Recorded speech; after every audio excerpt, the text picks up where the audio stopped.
जब दतरेवा के राजा जेवर सिंह के विवाह को 12 वर्ष बीत चुके थे और अब तक कोई संतान नहीं हुई थी, तब उनका मन अत्यंत दुखी रहने लगा। रानी बाछल और काचल को भी राज परिवार में विशेषकर उनकी नंद से ताने सुनने पड़ते थे, जिससे वे भीतर ही भीतर टूटने लगी थीं। राजा जेवर सिंह ने संतान सुख की प्राप्ति के लिए पुत्र प्राप्ति यज्ञ कराने का निर्णय लिया। उन्होंने राज्य के श्रेष्ठ ब्राह्मणों को बुलवाकर विधिवत यज्ञ प्रारंभ करवाया। जब यज्ञ चल रहा था, तभी वेश बदलकर 2 दिव्य अतिथि वहां आए, एक साधु का रूप धारण किए हुए और दूसरा काला वस्त्रधारी यति के वेश में। देवर्षि नारद जी और शनिदेव पधारे। कोई उन्हें पहचान न सका, परंतु जैसे ही वे यज्ञ मंडप के समीप पहुंचे, अग्नि की लपटें शांत हो गईं और वातावरण एक दिव्य ऊर्जा से भर गया।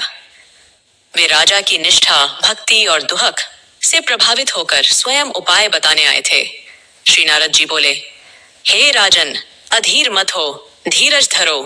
तुम अगर मेरे बताए मार्ग पर चलोगे तो मेरा आशीर्वाद जरूर फलीभूत होगा। पुत्र प्राप्ति की तुम्हारी मनोकामना अवश्य पूरी होगी। हवन यज्ञ में तो घी सामग्री फूंकना मेरी समझ में वृथा है।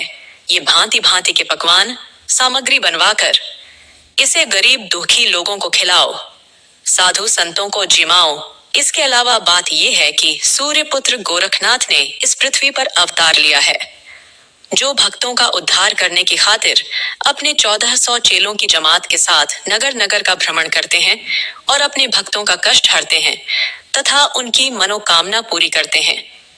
उनके अति शीघ्र दर्शनों का सबसे सरल उपाय एक ही है कि गोरख गुरु के नाम की ज्योत तुम या तुम्हारी रानी नित्य नियम से सुबह शाम दोनों वक्त जलाएं। गोरख गुरु के नाम की ज्योत जलाने से वह तुम्हारे यहाँ पधार कर शीघ्र दर्शन देंगे और तुम्हें वरदान देकर तुम्हारी मनोकामना पूरी कर देंगे। उनके लिए अनहोनी को होनी में बदल देना कोई मुश्किल काम नहीं है। बड़े बड़े राजा महाराजा, ये 3 गोपीचंद हेलापट्टन का राजा, उज्जैन का राजा भरथरी, सियालकोट का राजकुमार पूरनमल जति के समान उनके 1400 चेले हैं। नारद मुनि के श्रीमुख से जो वचन निकले, वह सब राजा जेवर सिंह के मन में बैठ गए। उन्होंने नारद मुनि के चरणों में शीश झुका दिया और पंडितों से यज्ञ हवन बंद करवा दिए। उन्हें दिल खोलकर दक्षिणा दी।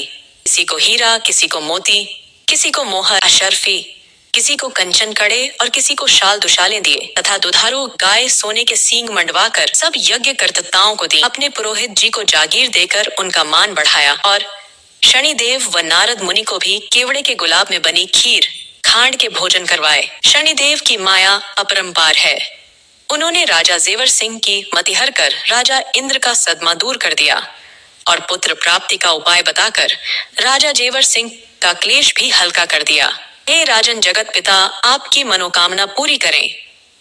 इतना कह शनिदेव व देवर्षि नारद इंद्र लोक पहुंच गए। राजा जेवर सिंह दोनों देवताओं को विदा करके अपने महल में पधारे। ये देख रानी बाछल दुखी हृदय से अपने दोनों हाथ जोड़कर राजा के सामने आ खड़ी हुई। रानी बाछल का उदास मुख देख राजा जेवर सिंह ने शनिदेव और देवर्षि नारद के आशीर्वाद और गुरु गोरखनाथ की जोत जलाने की सब बात रानी बाछल को सुना दी। रानी बाछल ने एक मुद्दत के बाद राजा जेवर सिंह के चेहरे पर खुशी देखी थी। अपने पति के चेहरे पर खुशी देखकर रानी बाछल का भी रोम रोम खुशी से भर गया, जिसके कारण बाछल रानी के चेहरे पर भी रौनक की झलक आ गई। चटपट अपने पति के दोनों चरण पकड़कर बोली, हे पिया प्यारे, मैं तुम पर वारी जाऊं। आपने जो खुशी मुझे सुनाई है, उससे हमें अपनी मनोकामना पूरी होने में कतई भी संदेह नहीं करना चाहिए। सन्यासियों योगियों के वचन मिथ्या नहीं जाते। मुझे अफसोस इसी बात का है कि मैं अभागिन उनके दर्शन भी न कर पाई। आपको मुझे दर्शन जरूर कराने चाहिए थे। देव दर्शन से कष्ट उसी तरह भाग जाते हैं जिस तरह उजाले को देखकर अंधेरा भाग जाता है। रानी बाछल की बात सुनकर राजा जेवर सिंह बोले, रानी, बात तो आपकी ठीक ही है, मगर उन दोनों देवों के चेहरे पर इतना भारी तेज था कि मेरी आंखें उनसे ठीक प्रकार नजर भी न मिला सकी। मेरी विधाता ने ऐसी मत हर ली कि तुम्हारे दर्शन कराने की तो बात की है, मैं उनका परिचय भी नहीं पूछ पाया। उनकी मौजूदगी में मेरी तर्क बुद्धि एकदम क्षीण हो गई थी। ऐसे महात्माओं के दर्शन से तुम वंचित रह गईं। इसका मुझे भी काफी दुहक है। परंतु ईश्वर इच्छा समझकर संतोष कर लो और गुरु गोरखनाथ जी महाराज की जोत नित नियम से दोनों समय जलाने की जिम्मेदारी तुम्हें ही लेनी पड़ेगी। ये काम मर्दों के वश का नहीं है, औरतें ही ऐसे कामों को समझदारी के साथ निभा लेती हैं। हम लोग राजकाज के झंझटों के कारण चूक भी सकते हैं। रानी, महात्मा लोग ये भी कहते थे कि गोरखनाथ भगवान हरि नारायण का अवतार हैं। उनकी जोत दोनों समय जलाने से वह अपने 1400 चेलों के साथ हमारे नगर में पधार कर सबको दर्शन देकर हमारी मनोकामना पूरी करेंगे। पुत्र होने का वरदान भी तुम्हें ही मिलेगा और राजकुमार की गातेश्वरी का दर्जा पाकर फूली फूली फिरोगी। अपने राजा जेवर सिंह की मुस्कान भरी बात सुनकर रानी बाछल फूली नहीं समाई। उसकी खुशी का ठिकाना नहीं रहा। उसके गुलाब समान चेहरे पर लाली छा गई।